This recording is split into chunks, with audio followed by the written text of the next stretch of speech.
Welcome, ladies and gentlemen, to another edition of the Hockey Happy Hour, live from the Legends Tab Studios in Burlington, New Jersey.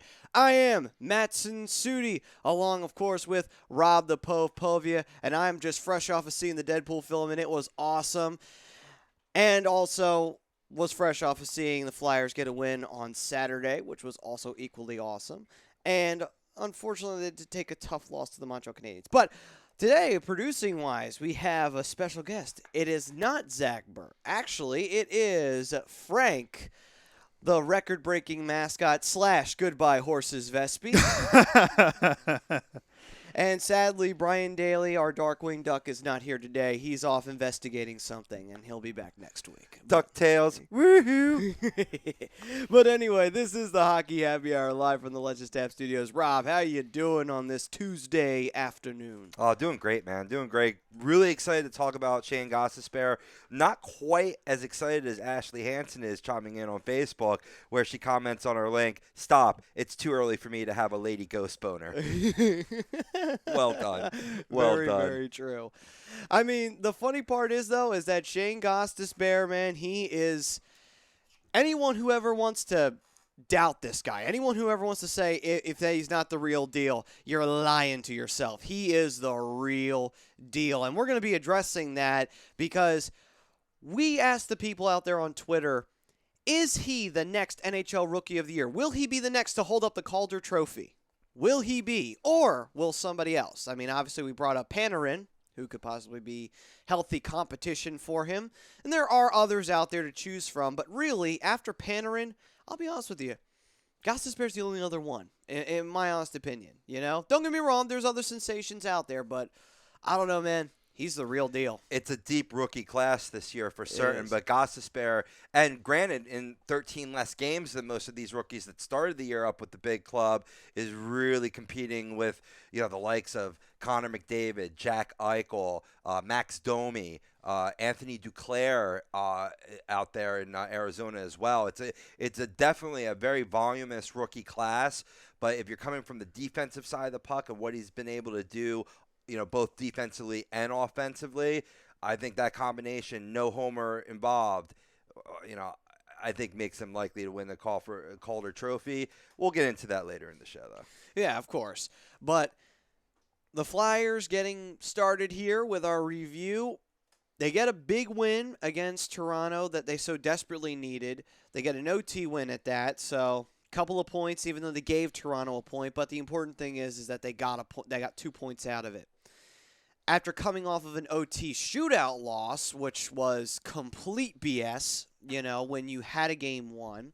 And this Flyers review, by the way, is being brought to you by the Philly Sports Bar, located in 31 South Black Horse Pike in Runnymede, New Jersey. You can give them a call at 856-939-4322. Send them an email at info@phillydiner.com or visit them on the web at www.phillydiner.com. They got 40 HD and plasma screens. Trust me, it's worth the trip. So, back to what I was saying.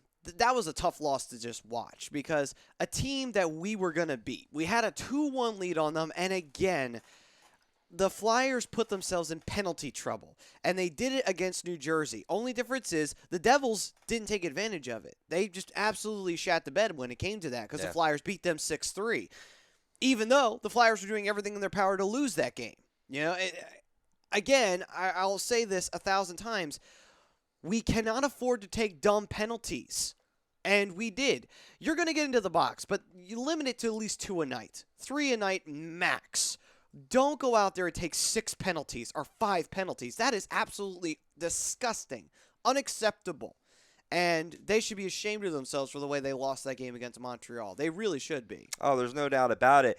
I think more so than getting themselves into penalty trouble was them getting a measly 1-goal lead in the third period and then sitting back on it. You can't play. You got to go for the throat. You got to go for the jugular. And what I was surprised about in that game, Matt, was that the PC announcers that we have, and I got all the love for JJ, Keith Jones, Bill Clement when he fills in for Keith Jones, but they're always PC in favor of the Flyers, and they actually did call them out for you. You know, they said they better not sit back on this lead or Montreal is going to tie it, and that's exactly what happened. And a Montreal team that maybe earlier on in the season, you'd been like, oh, well, you know, Montreal's one of the cream of the crop. You know, you could expect it being a tight contest. They have not been since December 1, since losing Carey Price. They should have buried that team, much like they should have buried the Toronto Maple Leafs one day later. Yeah, and that's another one where you beat them in OT. Like, yeah, that's great that you beat them, but why did it go to OT in the first place? You know, like, that's a team that you should be burying because they're in rebuild mode. They're not even trying this year because they know they don't have a shot. So it was weird. That's what made me come to the realization a long time ago with this Flyers team. They are what they are. They're still a work in progress. They are not perfect by any stretch of the imagination. And I know a lot of people like to say, yeah, let's go for the playoffs and everything. Like, but pull back here for a quick second and let's talk about this real seriously right now. Maybe we shouldn't make the playoffs. And here's my reasoning for this. Our team is not capable of doing anything in the playoffs with the way they play right now. Our special teams are a joke. The penalty kill's been doing good, so I'm not going to knock them. I was just about to say they did phenomenal in that Devils game to keep them in position to win. Even in the Montreal game, even though they only gave up 1 goal in the power play, they did do a good job that night. They only gave up 1, and that's a lot for a penalty kill that was suffering at the beginning of the season. But our power play has been atrocious. We can't take advantage of penalties, and we do maybe once or twice, but that's it. We get a penalty in our favor. We can't take advantage of that. Then along with it, we give too many giveaways still. Our play is still very unorganized. We don't have enough setup guys, which has been clear as day because our offense has been very, very, what's a good word for it? Out of sync, right. I think is the best way to put it. And what more do I have to say? You know, there's a lot of question marks with this team and not too many answers. The only answer we have is goaltending, oddly enough. You know, that's the only thing that we're not questioning right now. Right. Which 90% of the time, that's the only thing we were questioning half the time. But looking back on it now, it's like maybe we shouldn't make the playoffs. Maybe we should sit back and say, you know what? We still got 2 years left, or maybe 3, to get this going perfectly before we got all the pieces in place, and then we make our run. Maybe make it like, say, that second year in the rebuild, you know, and get in on the wild card and sneak in and get that little taste of it, and then you take another absence, and then you get back into it, and you're perfect, you know? Right. You know what normal NHL progression is. You sneak in 1 year, you get eliminated. Then the next year you come back, and if you just miss it, you're still hungry for it, but you're still rebuilding, and then that final year when you've got everything put in place, that's when you make your run, and that's when you say, we are here, and we're here to stay. Holy shit. And that's the only way I can say it is holy shit. In that game against, I thought they had 8 penalties to kill. They had 10 penalties to kill in that game. Luckily, they were 2 for 10 at, you know, an 80% success rate. So the penalty kill helped. But Jesus, if you get behind, you take that many penalties against the cream of the crop teams, you can kiss the playoffs goodbye. Yeah, and that's my point of why maybe we should just forget about it this year. Why? And that's not me being a defeatist. That's just me being a realist. That's me just saying, listen, our team is still building towards something, but they're not there yet. It's still very, very early in the building stages. Would we like to make the playoffs? Of course we would. But maybe we should take that and just eliminate it for a little bit. You know, just say, you know what? We're still not there. We're going to be there. It really is going to happen. But for now, our team is not ready. They're just not ready. And there's still a few players we have to offload before we are really, truly ready. Time and time again, I've disagreed with you on this point. I say any opportunity you can make to get into the playoffs, you never know what could happen. Even a team that's deemed not ready could go on that hot run and maybe potentially bring a cup to Philadelphia. I'm saying I agree with you now, and this is why.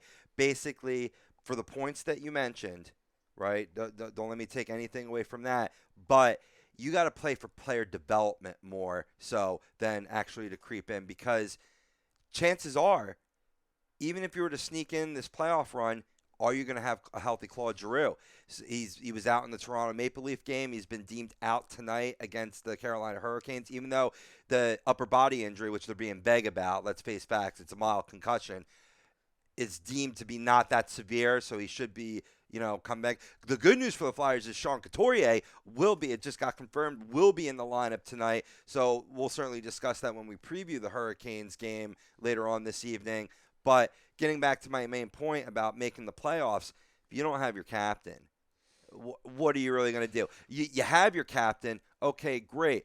What is this team going to do with the likes of Sam Gagner, Umberger? Like Wilson said on Agree to Disagree, Umberger deserves to be taken out and shot. No, he should be. He's done. He is like Old Yeller. It's time to put him down. Like, he is not good right now. Umberger has not played well since day one of coming back to the Flyers, and he scored once this season. I'm like, congratulations, you scored one goal. Guess what? That doesn't mean a damn thing. Congratulations. You won the pink slip virus. Yeah, absolutely. I mean, what more do you need to do to prove that Umberger is not coming back next year? He's definitely not coming back. This is the last year of his contract. This is probably the last NHL games he's playing, so we should take them to memory. Umberger's never going to play in the NHL again. If anyone picks him up, they are really dumb.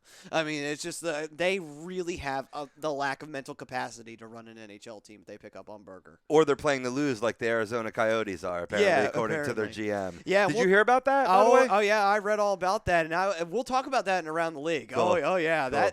That was really interesting when I read that. I laughed my ass off. But one player I do want to bring up before everything is all said and done, Rocco Gudis. Now, I'm always a fan of Gudis and the way he plays because it is that cool style where you see him do the hits. And he was doing it legally for the longest time and not getting in trouble. That is not the case anymore. Now he's starting to get in trouble. Now he's starting to make dirty hits. Now he's not picking his right moments to do the check. And maybe it's because this team is on a bit of a downward spiral, a tiny bit of a downward spiral, not a big one. But their inconsistencies killing them. Maybe he sees that and he's trying to get this team get a little lifeblood put in them so that they can get maybe 3 or 4 wins string together. But he's doing it the wrong way. He's absolutely doing it the wrong way. He's getting caught. He's getting suspended. He didn't get suspended, but he's getting lucky he's not getting suspended. I don't know. What he must be dropping down on his knees because and he's not praying to God when I say that, right? Because both of those hits were suspend worthy, and you got to not. I thought definitely on the second one, he's got to get one now, right? Because Matty, you're right. For a while, right, his hard-hitting style of play, blocking shots, was an asset to this team. It was causing the opponents to be very timid moving through that neutral zone, making sure that they're heads up or they're going to get creamed, right? Now he's putting the Flyers behind the 8 ball. The dirty hits, whether it's resulting in suspension or not, is definitely resulting in him being in the box or getting match penalties and then being down the 5 defensemen, and then you're wearing out your other mates. Which, by the way, he now has 2 match penalties to his name already, and that was in the same week that he got those match penalties. And that put the Flyers behind the 8 ball in both of those games. Now, they managed to win one of them, but they did not win the other. And that's my point.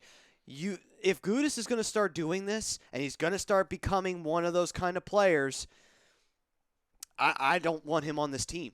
It's a very simple story here, I love his physical play. There's nothing wrong with having a big guy back there to throw the body around. But if you can't do it legally and you can't pick your spots, and now that you've got a target on your back from the refs and from the NHL, because this has already been happening and you've already got match penalties, it's only a matter of time before one of your hits, and it may not be an illegal hit, that gets you suspended now. I don't want that on this team. That could be very detrimental to us moving forward in this progress. Now, again, we're in the early stages, so it may not hurt us as much, but what if this is like 2 years from now and he's still on the team and our team is actually ready to make a run and he's constantly putting us in penalty trouble? Right. It's funny how he went from Darian Hatcher type play to what's the scumbag's name? Ronaldo play. Ronaldo play. Within the course of one season, from being a applauded heavy hitsman to a pariah.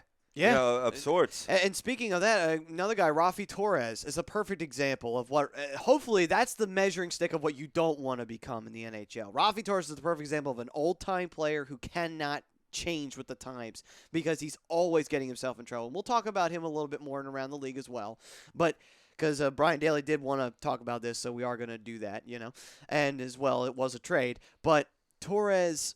Basically, his play is the perfect example of what not to do in today's NHL. Maybe back in the 90s and in the early 2000s, you could get away with that crap. You can't get away with it anymore. It is a new age in hockey. And if you can't adapt with the times, like Torres, you're going to have your problems.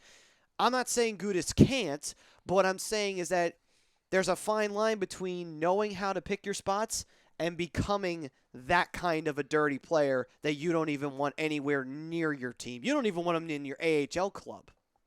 Yeah. Oh, you don't, because it's a bad seed. It starts rubbing off on other players. And a player that I hope this doesn't rub off on is Ryan White, because I've really liked Ryan White's level of play. Yeah, he'll check a mother real hard into the boards, but he'll make smart hockey decisions. He's chipped in with goals. He's been a good asset for that fourth line that's dubbed the third line there with Bellemare and Vanderbilt. Yeah. Right. Now, if he starts seeing that type, I want to hit as hard as Gudis, then all of a sudden he's now back to an old style of play, taking dumb penalties, putting it in there. One guy that's not making dumb penalties, Shayne Gostisbehere. Yes. And that is really the main topic of today. We asked on Facebook and on Twitter, is Shayne Gostisbehere the next NHL Rookie of the Year? We have Aaron Webster Boyce chiming in on Facebook saying, yes. Just wanted to read that off there with many E's. He has to be. I mean, come on, man. If he's not a Calder finalist, then I don't know what. The NHL's got its head real far up its rear end if that's the case, because look about all the short time and all the games that he's had. Even and Michael Klinkoff even said this. He said that directly to us, and he's a Penguins fan. He's not a Flyers fan by any stretch of the imagination. So if anything, he would be a Gostisbehere hater. But even he voted yes on the Twitter poll. And not only that, he also said, yeah, you have to, because in the short amount of time of games, how many rookies can do what he's done? Nobody. The only person who probably would have been competing with him if he had a full season was Connor McDavid. And because he didn't have a full season and he got hurt, oddly enough, when the Flyers were playing them, that winds up derailing him, and that allows a guy like Gostisbehere to shoot straight up the standings. And like we said, Panarin's the only other one that I can really think of who's competing with him at this point in time, because Parayko isn't. That's for sure. Right. He's easily left Parayko in his dust. Yeah. What more do you have to do? He's a defenseman too, by the way. He's not a forward, yeah. And he's pulling these kind of numbers. He's measuring up, and I'll throw up some more good trivia and stats for Shayne's mighty run, 15-game point streak, 4 overtime game-winning goals, and even our producer Frank Vespi, who's double dipping, saying on Facebook, yes, he is the Calder Trophy winner, and he's an Islanders fan. So he also roots for the Flyers too. But you're getting it from Gostisbehere is getting that praise from not just from Flyers Nation, but from the NHL family. Yeah, and it is. And it's the perfect example of this is the real deal. And that's why I wanted him up here a year ago, because it's just like this is the – and yeah, he had his ACL tear, and that kind of derailed him a little bit. But that's why I wanted him up here at the beginning of the season. And you wanted him up here at the beginning of the season. Hell, Brian said he should have been up here at the beginning of the season. And he wasn't up here at the beginning of the season. And I just want to wonder, what would it have been like if Gostisbehere had started the season? Could you imagine the points that he would have already had if he had started the season with the Flyers? This wouldn't even be a conversation. It'd be like, give it to him now. There's really nothing to discuss anymore. And because of his success, right, it's building the way from, okay, so you have an Ivan Provorov, 19, 20-year-old, right? Yeah. Right? Maybe you bring him up right away, too, because he's matching the same level of play that Gostisbehere was doing in the AHL. And I believe I'm going to give credit to Brian Wilson for first voicing this opinion on Agree to Disagree this past Sunday. At first, I was reluctant. No, don't rush Konechny. Don't rush Provorov. Man, maybe you bring him up even this year. I mean, it can't hurt. It depends on their size. That's the only thing that you would wait. Now, Provorov, I'm not too worried about because he's a big boy. Konechny, I would wait. And the only reason why is because Konechny's a little bit smaller than Provorov. Provorov's fine. He's a big guy, and he can probably take it. I don't want to rush Konechny up for that only reason, and it might seem like it's a small nitpick. Well, what big deal with the size? Well, it is a big deal because you don't want him to go up against the NHL bodies and get thrown around. But Matty, that's the only concern that I would have. They need him, man. They do. You Yeah. could have enjoyed that scoring in the Montreal game. You could have enjoyed that extra defenseman in Provorov against the Maple Leafs. You gave up 4 goals to the crummy Maple Leafs. Are you kidding me? I mean, they're lucky to get 2 points out of that game, thanks to Gostisbehere. They are. And you know what? I'm not against Konechny coming up. That's my only hesitation. That's a minor nitpick that I'm throwing out there. It's not. That's just from what a scout's perspective would have said. I'm not saying from that's what I think. My opinion, the faster we get these guys up, the better we're getting. So I'm not against that at all in this process. All right, it's time for us to head to our first break. That was our Flyers review, sponsored by Gibson Mayer, LLC, your certified public accountants located in 301 Oxford Valley Road in Yardley, PA. You can give them a call at 215-369-3300 or visit them on the web at www.gibsonmayer.com. This is the Hockey Happy Hour on A2DRadio.com. We will see you with Around the League after this.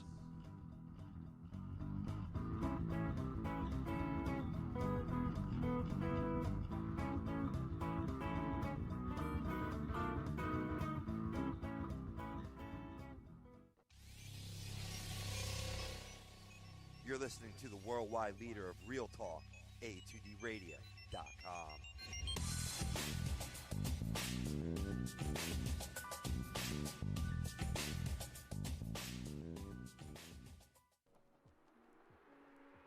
A2DRadio.com is sponsored by Romeo's Termite and Pest Control. Family owned and operated, Romeo's only employs the safest, most effective methods to rectify your situation. Whether it's at your house or at your commercial residence, no matter what the concern may be, they'll get the job done. Raccoons, squirrels, bed bugs, termites, you name it, they'll take care of it. Satisfaction guaranteed. Give them a call at 856-341-3927 or look them up on Facebook at Romeo's Pest Control or visit their website at www.romeospestcontrol.com, your local pest control provider.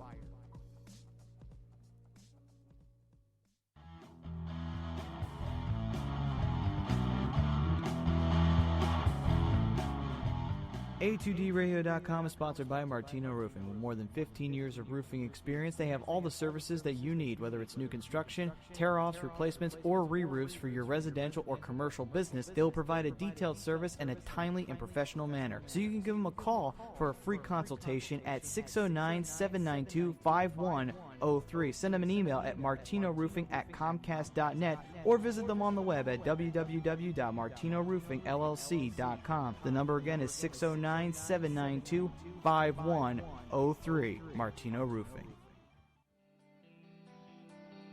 This is Tom Arnone, owner and founder of A2DRadio.com. What if I told you I knew the best caterer in the business? Well, I'm not going to lie to you. It's Obie's Catering.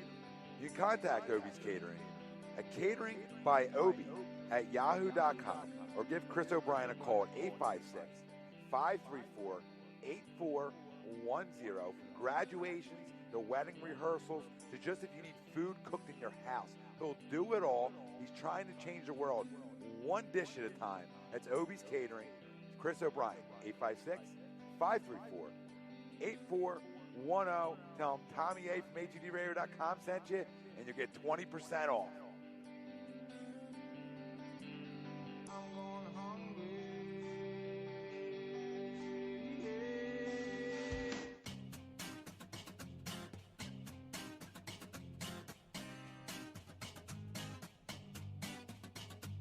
A2DRadio.com is proudly sponsored by Gibson Mayer, LLC Certified Public Accountants.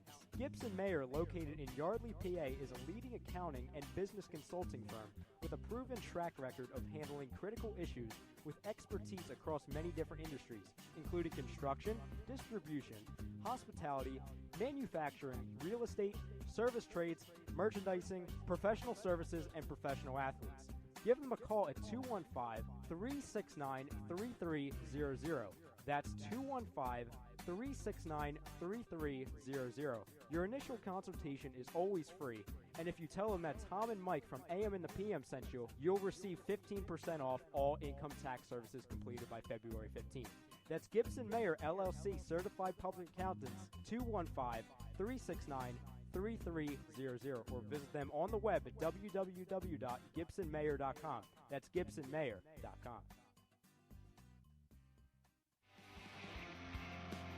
You're listening to the Hockey Happy Hour, only on A2DRadio.com.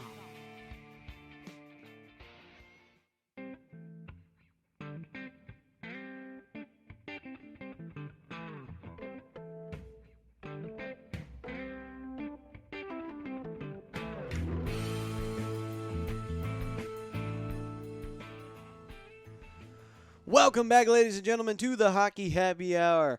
And we are powered by Scanzano's Sports Center, located in 5 Carnegie Plaza in Cherry Hill, New Jersey. If you have any skills that need to be worked on, feel free to give Scanzano Sports Center a call at 856-889-3434. Visit them on the web at www.scanzanosports.com.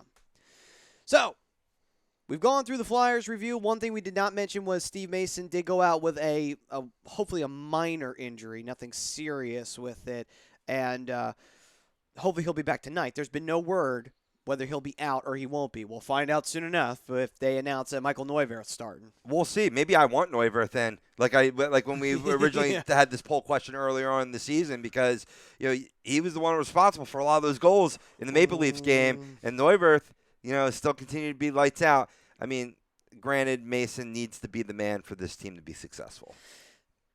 True. Very, very true. It will be interesting to see going down the line, though, in the next couple of years where that's going, because you have this goaltending tandem, which it basically became. Neuwirth went from being the backup to being the second starter.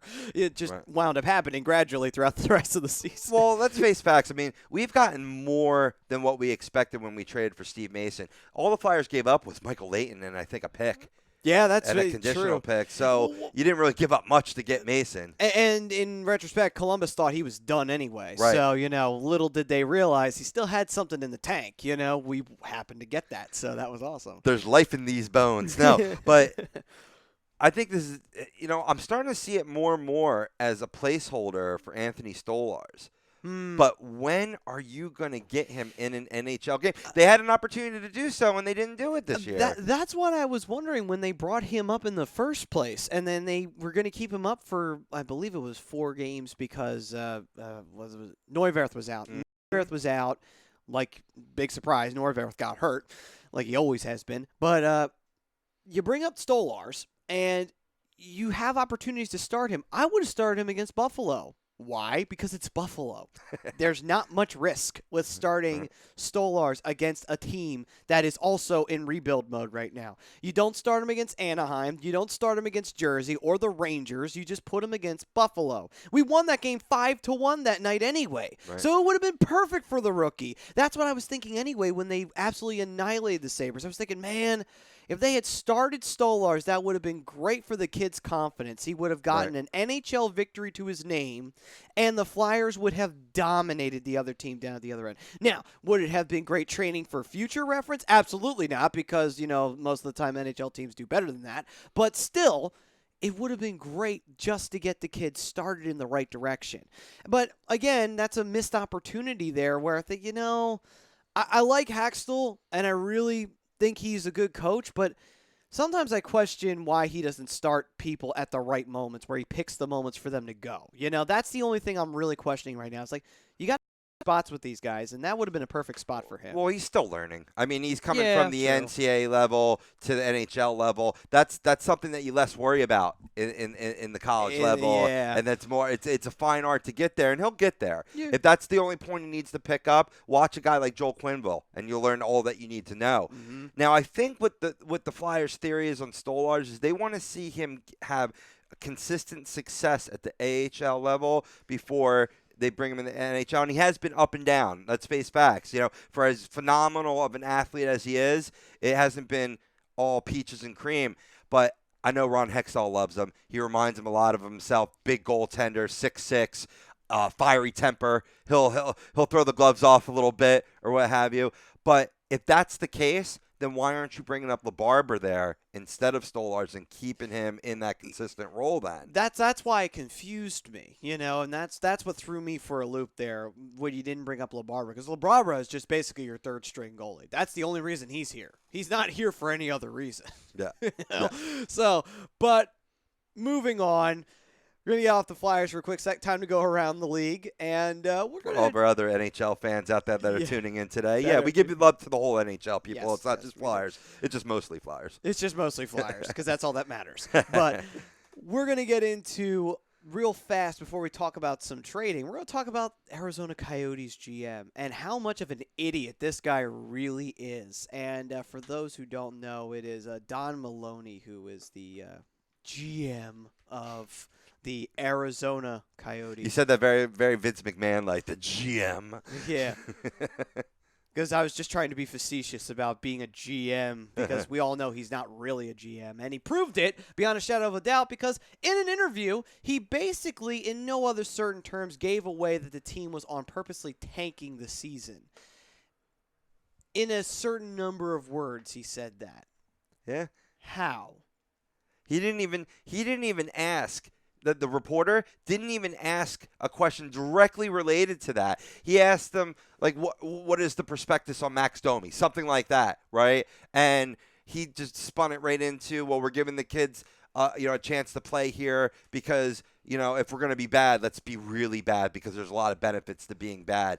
Like, dude, talk about cocky dookie in the mouth, diarrhea of the mouth, man. The question wasn't even about that. And this is really the first time I've ever seen a front office person directly come out and say, we are tanking it for a draft pick. Now, Sam Hinkie's been doing it for the past couple seasons, but he's not coming out and saying that. No, of course because not. he has a brain. Yeah. Well, not only that, the perfect example in hockey, too, the Penguins, many years ago, before there was a Lemieux, the Penguins were awful. They were probably the biggest laughingstock on the face of the planet, kind of like the New Jersey Devils are today. But still, the Penguins were a laughingstock. No one took them seriously. They tanked that year, and they got Lemieux in the first pick. They never openly admitted this, and they still deny it to this day. You want to know why? Because they're not stupid. Right. They know that they needed to get a star player to change that team's history, and they did. But they're not going to admit that fact. That'd be the dumbest thing on the face of the planet. That'd be like admitting that you shaved points in a football game, or as a ref that you took a bribe to miss a call. Like, come on. Use your common sense for just 2 seconds. It's ridiculous. And the funny part is that there's apparently a fan base in Arizona that was upset about this. Like, first off, how is there a fan base in the middle of a desert?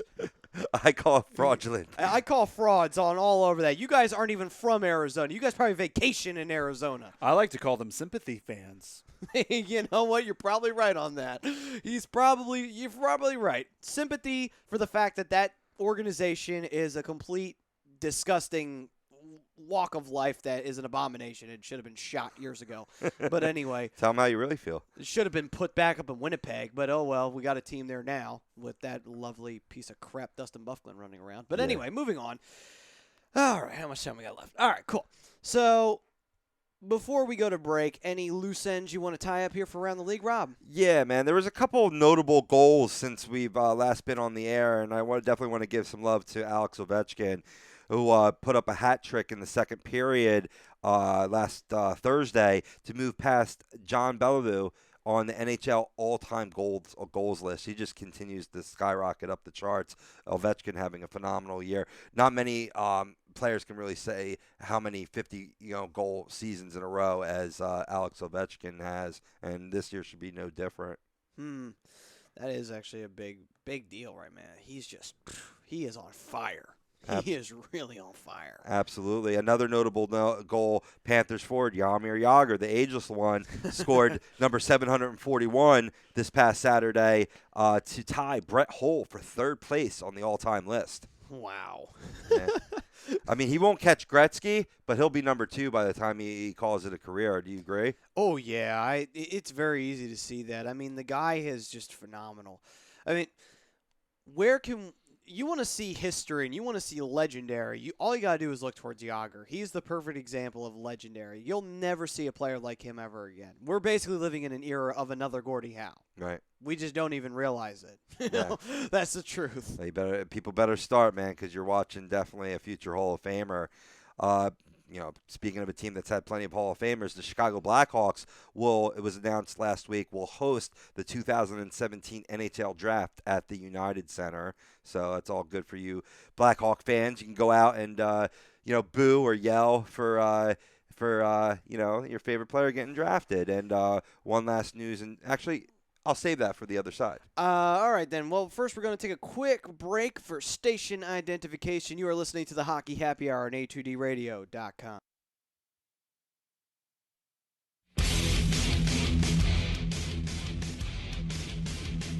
You're listening to A2D Radio. A2D Radio. A2D Radio. At A2DRadio.com.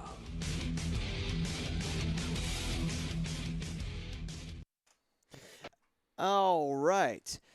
And now that we're back from that station ID, Rob, real fast, you want to give that last note? Yeah, and this is a big one. I think you wanted to talk about this a little bit. We spoke about it a little bit on Fantasy Dominance Now as part of my Jack nominee. NHL Commissioner Gary Bettman upholds the 20-game suspension for Calgary Flames defenseman Dennis Weidman for him pretty much cross-checking an NHL referee in a game on January the 27th. Yeah. I mean, Dennis Weidman doesn't do himself any favors with the fact that he cross-checked a referee. Now, I didn't get a chance to see the hit. I'm sure you've taken a look at it yourself, and I'm going to let you give your opinion on it. Was it a dirty hit or was it not a dirty hit? Well, yeah, I mean, first of all, Dennis Weidman got checked by the opposing player. I believe it was on the Nashville Predators. He was upset that there wasn't a call made, so he decided to take out his frustrations on the referee. It wasn't like they happened to cross pass accidentally, that incidental contact. You saw him line him up, target him, and take him out into the boards before he just walked onto the bench and straight back to the locker room because he knew his day was done. It was kind of like you got caught with your hand in the cookie jar, time to go to jail. So, honestly, I think 20 games is appropriate. I think that certainly, the fact that Dennis Weidman has now appealed this twice, right, shows that you should really just man up and take it. You hit a referee, right? You could say you were concerned about him. It wasn't intentional. You could say that all you want. You put your hands on a ref, you're out of the game. It's true as football. It's true as it is for the game of hockey. I just think that it's disgusting that this guy won't admit to what he's done, And here's the thing. No one's going to come out here and lynch you for it, but at the end of the day, we would at least respect you more for the fact that, you're still a scumbag for it, but the fact is that we would at least respect you more if you had admit what you'd done. At least say to the world, yeah, I did it. I'm a scumbag. I know it. Guess what? I'm still getting paid how much money to be on an NHL team, so I don't care. Seriously, if you're going to be a scumbag, at least be a scumbag that's respectable. I mean, just saying that for the standards. But be a respectable scumbag. Yeah, be an absolutely respectable scumbag. I love it. No one's going to be against you. Now, the only real issue that I have with this is that, again, this is a perfect example of the NHL really having its inconsistency with its disciplinary system because obviously he was provoked and obviously he reacted to the provocation, and just because he has a target on his back from doing something that was disgusting earlier, he's now getting the penalty for it. Here's my issue with that, where it's just like, well, wait a minute. What about the guy who did this to him? What about the guy who cross-checked him and got him to start this whole thing in the first place? Why aren't you talking to him? That's the instigator. Yeah, he's the instigator of this whole thing. It's the same situation with Wayne Simmons and Ryan McDonough. Right. Ryan McDonough instigated Wayne Simmons, and Wayne Simmons didn't get suspended for it, which is fine. But at the same time, I'll say it again. Look at the instigator and look at the guy who's the guilty party here, because there's two sides to this story. It's not as cut and dry as when he checked the referee. That was clear as day. He just did it because he wanted to. Right. I hear your point. Loud and clear, man. But there's really no instigation that should be made or to defend someone attacking a Oh, referee. no. That's not what I'm talking about. Yeah. I'm just talking about the NHL should not only take care of the guilty party, they should also take a look at what set that up in the first place. They should look at all the evidence, not just what happened, you know? Apparently, I didn't hear you loud and clear. Gotcha. All right, folks. That'll do it for Around the League. When we come back, we'll be talking about who do you want to see win the Stanley Cup, if it's not going to be the Flyers or, in Ryan's case, the Ducks. Talk. So don't go anywhere. This is the Hockey Happy Hour brought to you by Romeo's Termite and Pest Control, your local pest control provider, family owned and operated. Give them a call at 856-341-3927. We'll see you guys after this.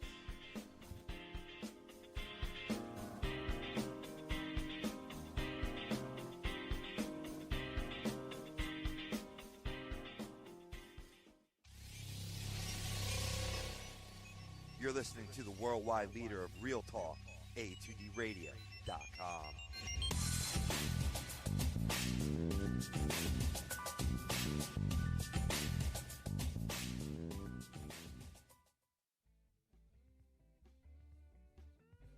This is Tom Arnone, owner and operator of A2DRadio.com and host of Agree to Disagree. If I want to go check out a ball game, there's no better place than the Philly Sports Bar located 31 South Black Horse Pike in Runnymede, New Jersey. With over 40 plasma and HD TVs, a brick oven, a 2-story deck, the sports bar has surpassed everyone's expectations. From the one-of-a-kind sports memorabilia to life-size sports figures, the bar stays true to its name. The Philly Sports Bar will provide quality service along with outstanding variety of the finest liquors and well-known beers in a family-friendly environment while remaining true to what they are, the best darn sports bar. That's the Philly Sports Bar, located in Runnymede, New Jersey.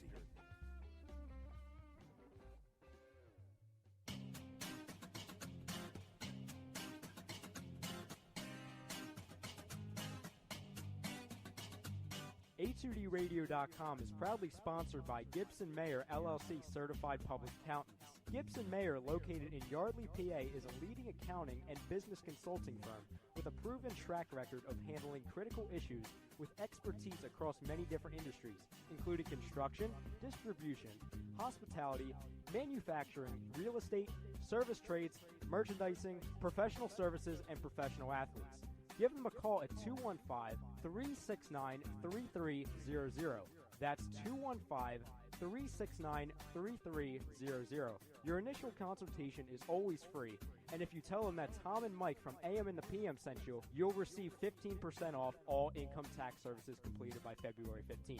That's Gibson Mayer LLC Certified Public Accountants, 215-369-3300, or visit them on the web at www.gibsonmayer.com. That's gibsonmayer.com.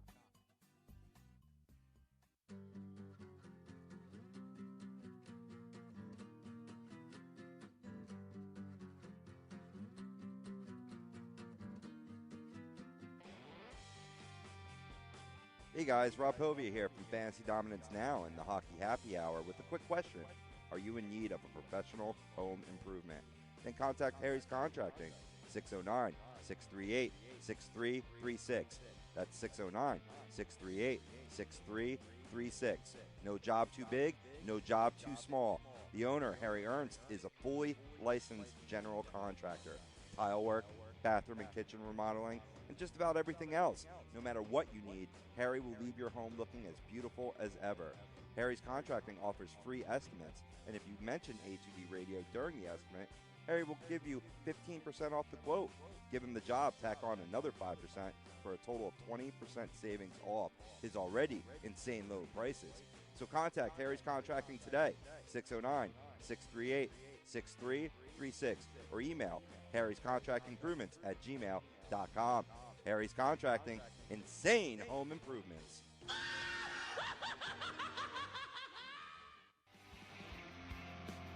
You're listening to the Hockey Happy Hour, only on A2DRadio.com.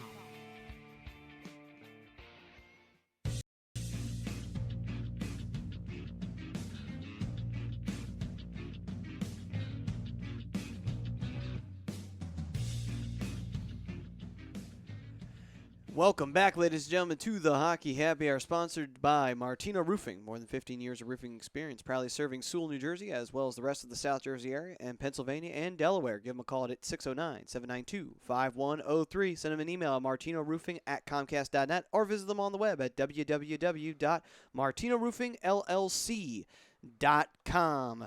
Welcome back, ladies and gentlemen, to the Hockey Happy Hour, live from the Legends Tap Studios in Burlington, New Jersey. Matt Centuti, Rob DePove, as well as Frank Vespi producing. And now it's time to get into who do we want to win the Stanley Cup besides the Flyers, because is it really even a question that the Flyers are not going to win the Cup? We already know this. Moving on. So, as of this moment, the playoff picture is as follows. In the Western Conference, in the Central Division, you have Colorado, Chicago facing off, wild card versus number 1. St. Louis versus Dallas in the 3 versus 2. You also have then you have Pacific. Nashville is the wild card, who I give them a lot of credit for getting back into this, against Los Angeles. And then the third and the second, of course, is San Jose against Anaheim. And Anaheim has finally resurged after a long drought that they had in that first half of the season. Brian Daly is definitely resting easy now. And moving on to the Eastern Conference, in the Atlantic, wild card number 1, Detroit facing off with the Florida Panthers, who lead the Atlantic Division. Then the second place in the Atlantic, Tampa Bay versus the third in Boston. And then in the Metropolitan, wild card number 2, the Pittsburgh Penguins up against the number 1, Washington Capitals. Good old rival there. And then another rivalry matchup, the third in the Metropolitan, the Islanders taking on number 2 in the Metropolitan, the New York Rangers. So, New York versus New York, you got to love that. But what I will say, sorry, Frank, what I will say, or what I will ask you, sir, is taking a look at this playoff picture before we get into the subject at hand, what's one glaring thing that stands out to you? One glaring thing that I've noticed is that this is a season of a lot of turbulence. There's been a lot of teams that have gone down and have risen back up. Perfect example is Colorado, who really had a nasty start, and then they've picked their game up. Nashville's had an up-and-down season. They had a great start to the season, and then they absolutely was just shitting the bed all the way into the All-Star break and then coming out of the All-Star break, and now they're picking themselves back up. Anaheim began the season atrociously and never really got it going. Now they have, and look at where they are now. Been on fire the last 5 games, much to Brian Daly's chagrin. And the one major thing besides the turbulence has been nobody is safe in their division. Every spot has been a fight, except for the Metropolitan. That's the only one that I can honestly say they've been pretty solid, rock solid at this point in time. There's still a glaring thing, and I know it because I was told it. I didn't notice it on my own, so I'm not going to take credit for this, right? But looking at the playoff picture, all 7 Canadian teams are on the outside looking in. Ooh. When have you ever seen that? It's been a while. Right? It has been a while. I mean, I think it was a couple years ago, maybe. No. There was not all that long ago. I think that there were no Canadian teams in the playoffs again, and it hadn't been since like 1970 something. It had been a really long time since no Canadian team had made it to the playoffs. So that's crazy when you think about it. That would continue Canada's long cup drought since '93. And I don't know if this is good or bad for hockey, because a lot of its ratings come from Canada or the northern states, and now you're not having those teams even in it. That's going to really drag down the playoff picture. All right, so with the research, I just looked it up. The last time no Canadian teams were in the NHL playoffs was in 1969-1970 season. There we go. Thank you, Frank, on that one. You're welcome. That was the last time, and that was actually that was after the original 6 had come and gone, and they happened to have that expansion, and all of them were in America, so the 2 Canadian teams, boy, did they suffer for that. Toronto nor Montreal made the playoffs that year, and they were the only Canadian teams in the league at the time. Moving on. So let's get started here. If I looked at it from this way, who would I want to win the cup out of this picture? And this was a great quandary. First of all, I want to give credit to EA Sports NHL 16 for posting this up, and also Brian Daly for finding this, sharing it with us or whatnot. This leads to a great debate. I don't like to root for anybody else but the Flyers. Like in other sports, I have respect for teams. I have respect for players. In hockey, it's Flyers rule, and you all suck, But Go on, sir. I just want to give a little credit to EA Sports there. I'm going to start this one off by saying the team that I would like to see win a Stanley Cup out of all of these teams, actually it's a tie, and it's two of them. The first one I'd like to see win would be San Jose. Finally, San Jose would win a damn cup after all of these years of being great, and they finally win a cup when they're not as great as they were. It would be perfect. And then the other team that I'm tied with right now is I actually kind of want to see Washington win one. And here's the reason why. It's because of Ovechkin. For really no other reason. And that is the reason why I feel like I want to see Washington win it, because Ovechkin at least deserves a Stanley Cup. If Crosby has one, Ovechkin should have one, just to make it fair, because they're both the same caliber star. So why not? Well, I got news for you. If these seedings stay the way they are, your wish is going to be granted. I really do see the Capitals winning it all this year, finally putting that missing piece to the puzzle. I mean, they got everything falling into place for him. Offense. I love that enthusiasm, but I'm going to actually have to disagree with you. Yeah. And here's my reason why. They're facing the Penguins, and they never beat the Penguins. Yeah. It's the truth. I mean, I'm sorry. I know that's kind of going up against my own thing. I'm contradicting myself. No, you want to see it, but what's going to happen, so it's not contradicting. I mean, it's the truth. I'm sorry, Washington fans, but God damn it, man. You guys never win out of the first round. I don't get it. You never even get through the semifinals. The last time you did, you went to the Stanley Cup Finals and got swept by the Red Wings. Not your fault, but still, you go up against Pittsburgh and you choke every time. I don't get it. What is it about Pittsburgh that you can't play them? I don't get it. This might be their time, though, man, because Pittsburgh's been up and down. You know, I gave it a little bit to Mikey Kleinkoff earlier on FDN, but if you look at it, you know, Caps got 92 points, Pittsburgh Penguins have 68 points. A lot of it was because to a poor start of the season, they get a new coach. They've been pretty hot since then. Maybe that'll carry on into the playoffs, but I think the Capitals have a lot of former Penguins on their team that are going to help them, like a Bruce Orpik. Matt Niskanen. Matt Niskanen as well. There's a lot of really good former Penguins that are on that team. Orpik, it's Brooks Orpik. Brooks, I said Bruce. Brooks Pardon Orpik, me. yep. Yeah, thank you. I knew I got that wrong. And the whole, that is something I didn't think about. And also, the Capitals going out and getting TJ Oshie was such a huge snag. I mean, yeah, his health problems were his health problems, and that what kind of sent him out of St. Louis, which, by the way, St. Louis will never win a Stanley Cup. But, but still, though, Capitals, I mean, I really would like to see them win it only because that team I have so much respect for. They are a team that is just dominant. Yeah. And I don't hate the Capitals, and again, the major reason why is because I have no reason to hate the Capitals, because every time the Flyers face them, they beat them. I don't know why, but still, I don't get it. You know, just like this team finds a way of getting themselves eliminated every single year. Now, Frank, Yes. who do you want to see win this cup? And it cannot be the Islanders. Well, if this was my dad that's being the producer, he's going to say the New York Islanders as his winner for the Stanley Cup. Obviously, yeah. The other team, this is a good one. I'm looking at your computer. I kind of like, you know what? I have a huge soft spot for the Nashville Predators. All right. They're my favorite Western Conference team. I've been to a couple Preds games. They know how to rock the house during the Stanley Cup playoffs. They know how to do it during every home game.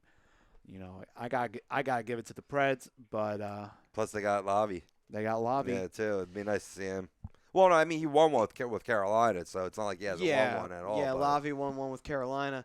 This close to winning one with Philly.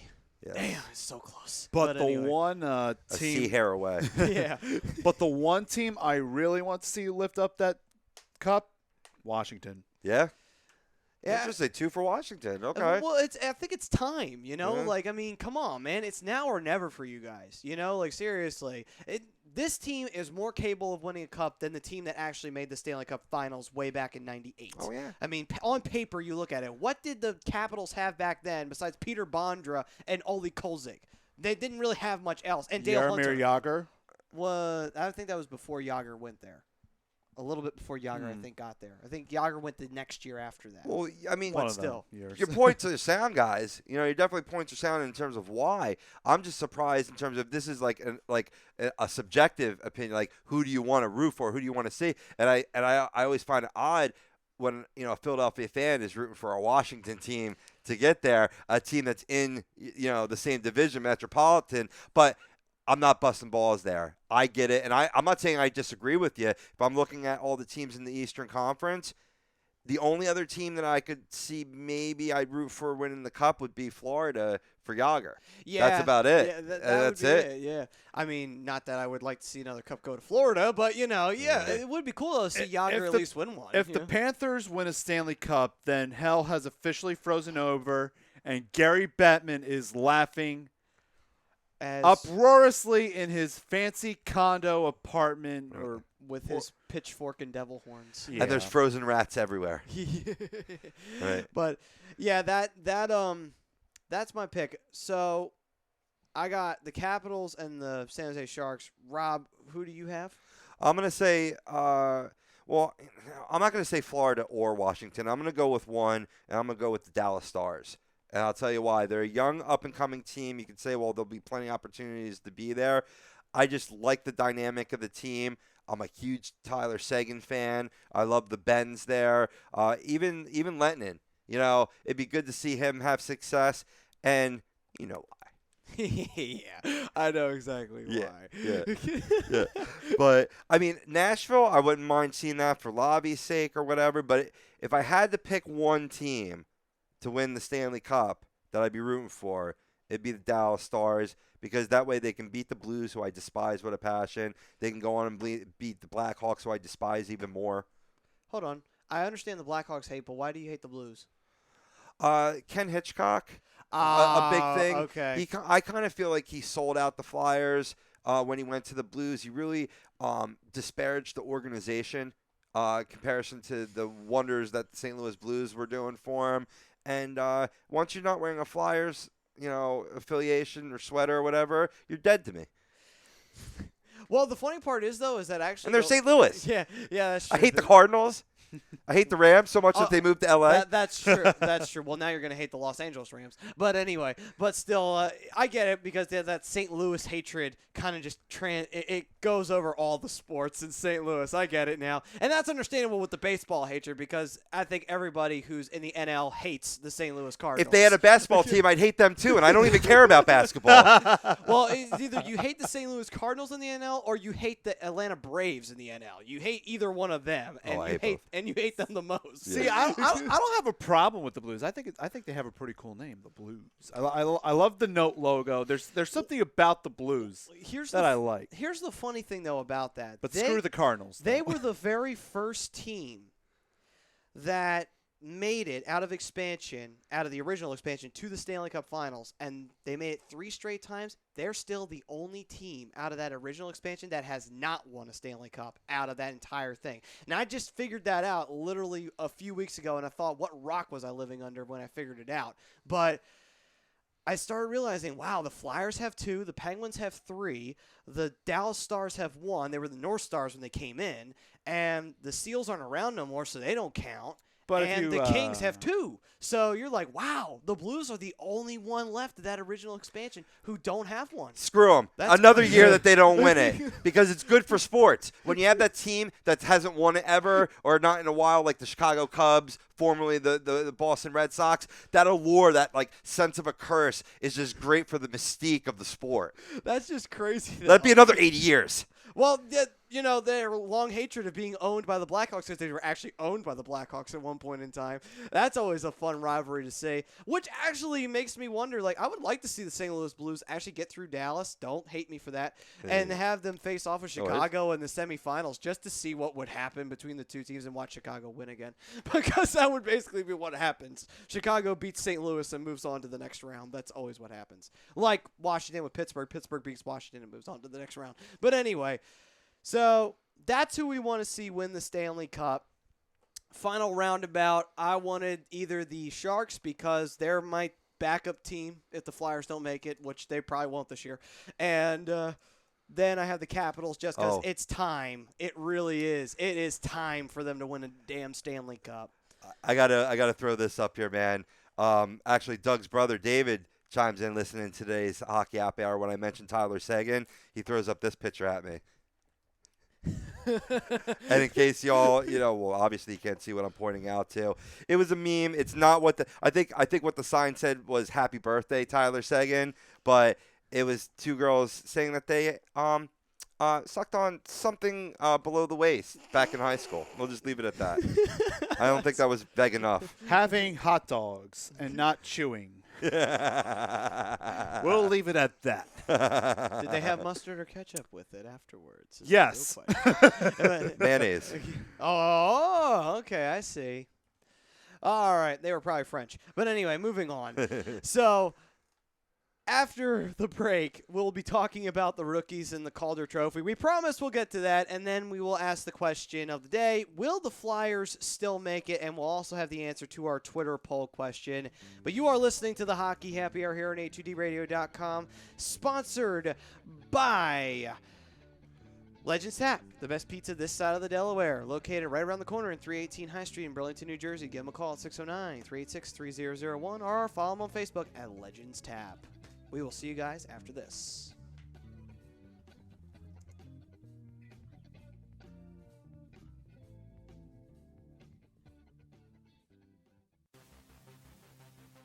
Welcome in to the worldwide leader of what? Real talk, A2DRadio.com.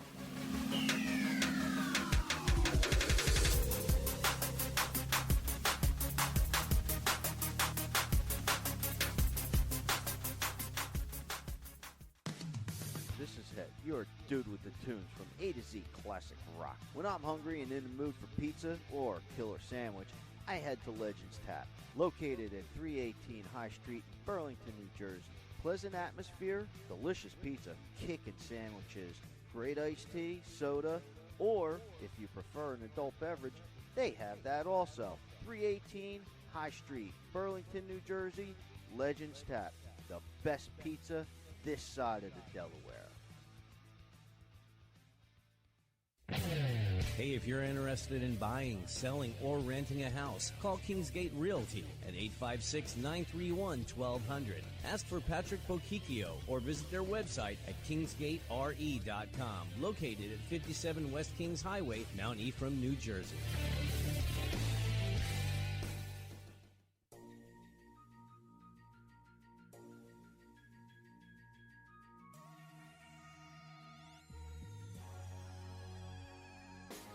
A2DRadio.com is sponsored by The Sports Outlet, located 703 Black Horse Pike in Glendora, New Jersey. With over 40 years of customer experience giving the latest in uniforms and equipment to sports enthusiasts of baseball, softball, football, basketball, hockey, soccer, and much more. Give them a call at 856-939-2030 or send them an email at sportsoutletnj@comcast.net or visit their website at www.sportsoutletinc.com for all of your sporting needs. You're listening to the Hockey Happy Hour, only on A2DRadio.com.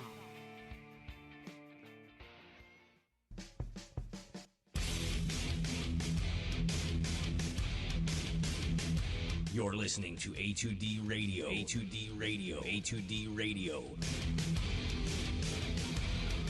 At A2DRadio.com.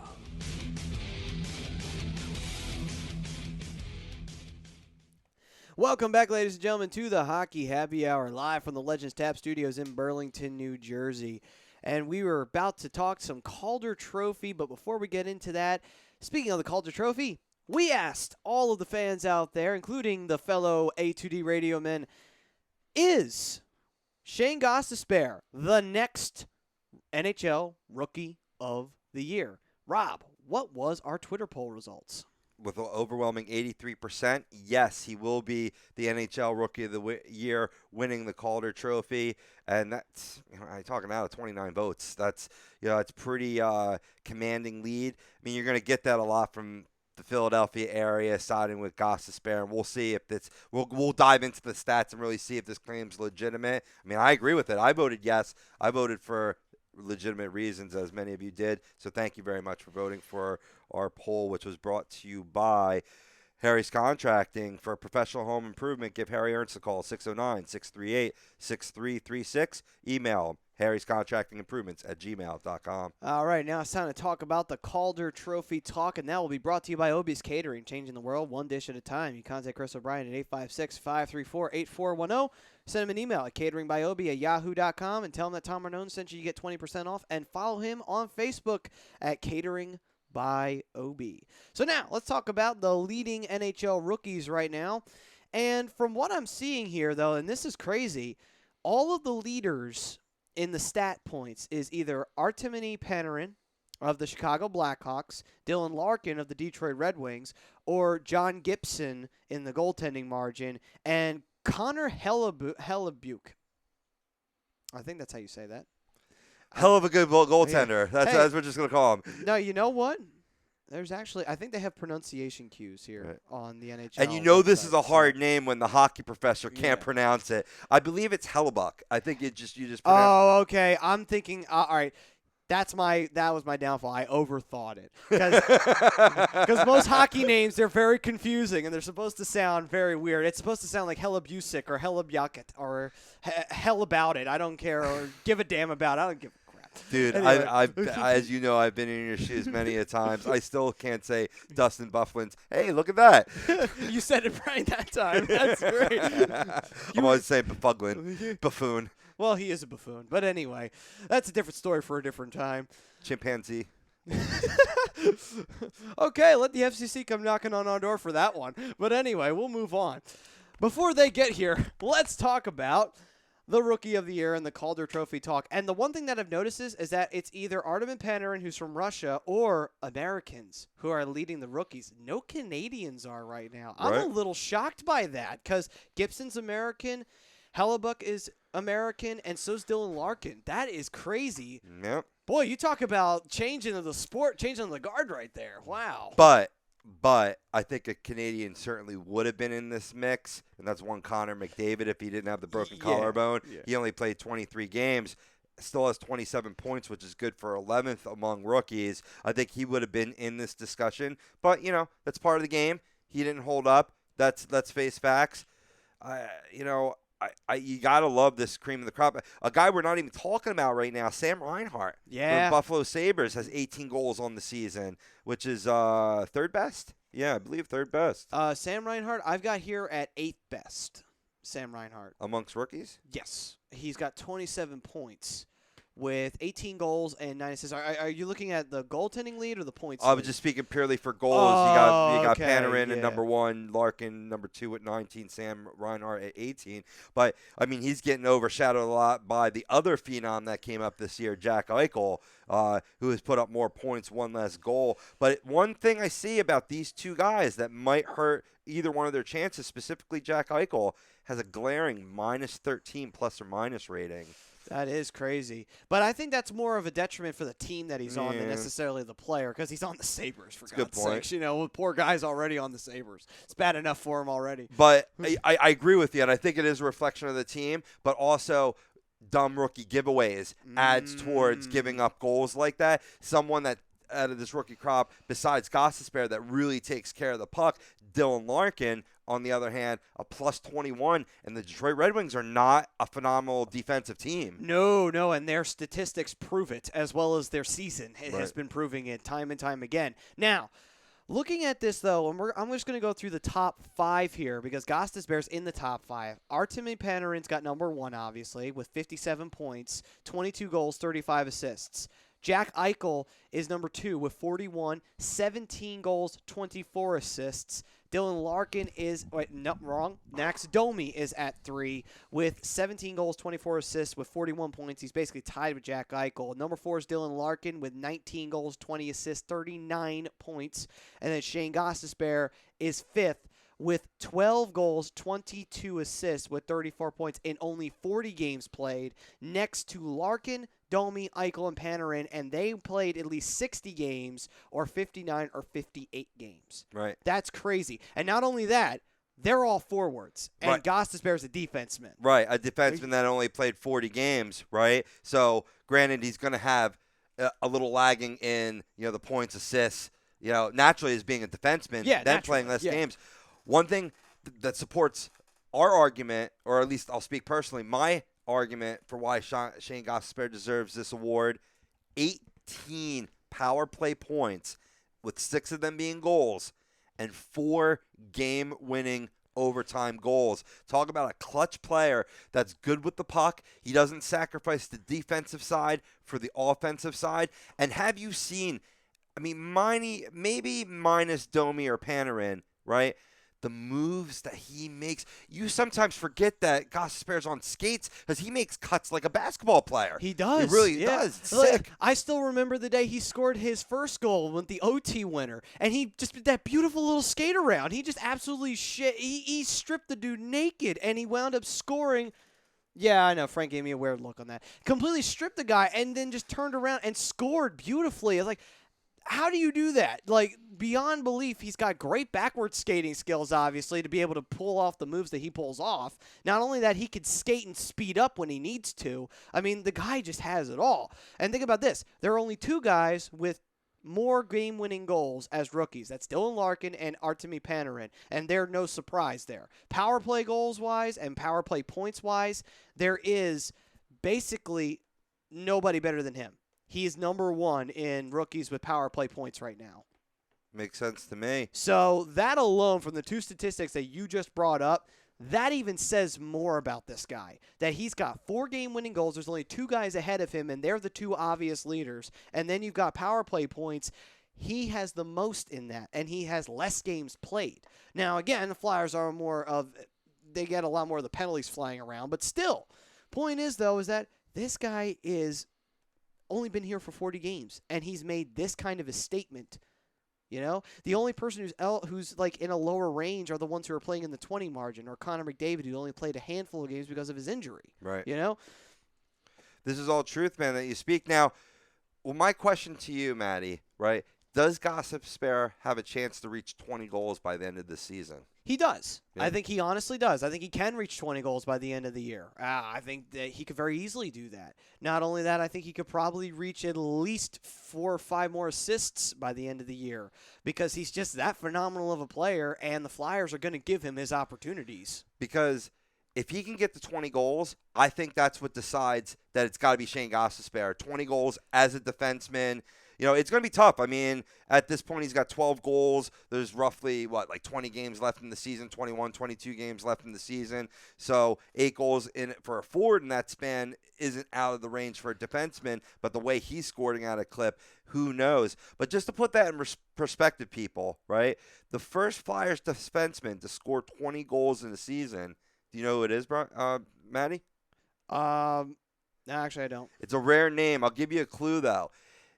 If you combine my name with our third man in, Brian's name, you get Bob Daly. Isn't that kind of cool? Bob Daly. Wow. Back in 77, 78. Wow, that was the post-Broad Street Bully era too. But that's nice. That's a neat little stat right there. That is really cool. But again, I look at that as just like, that is a great statement to make. First year in. And not even a full year, and he's already breaking records, and he's already setting standards. The last guy who did this, you know exactly who I'm referencing right now, was Eric Lindros. Wow. The last guy who really made that kind of a statement. Just think about it. Who else did we have that really made that statement? Giroux didn't make that statement. He developed over time to become that really great player. Eric Lindros, when he got here from day one, he was a superstar. No one could deny it. The man won the Rookie of the Year his first year. And not only that, no, he didn't win Rookie of the Year because he wasn't technically a rookie. He won the MVP. And other than that, John LeClair was traded and came to the Flyers. Renberg never really had that kind of stats, although he was a good contributor. Desjardins also came from the trade from Montreal.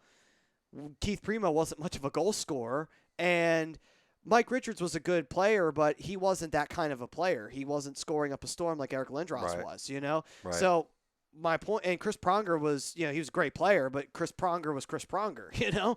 And my point, though, is that, like, that was the last time I think anyone really just stopped and looked and said, that guy's a star, without even needing to debate it, without even to talk about it. We still debate if Giroux is a star or not. Right. We still debate this. We don't debate if Gostisbehere is. Just like when Lindros came, we never debated this. Lindros was a star from day one. Truth. That was the last guy I think anyone could honestly remember being that kind of a statement. All right, it looks like it's about time to wrap this up, so we're going to ask the question of the day. Will the Flyers still make it? My answer is going to be, sadly, no. I don't think the Flyers will make it to the postseason this year. I'm going to say, unless you get Claude Giroux back Thursday night, if not sooner. Tonight's a must-win game against the Hurricanes. It is. We said that before the show. You got to win tonight. If you can win without Giroux and then you get him back Thursday, then they have a chance. 2 in regulation. Nothing more, nothing less. Right. You cannot give them a point. And they'll do it. Yeah. Hopefully. No, you know what? I believe in them. I think they will. All right, moving on, folks. Time for us to say goodbye. We hope that you all had fun here on the Hockey Happy Hour. Me and Rob certainly did. And we'd like to thank Frank Vespi for producing today's show. We hope to see you guys next week on the Hockey Happy Hour. Last call, folks. We'll see you next week on Tuesday at 2 p.m. on A2DRadio.com.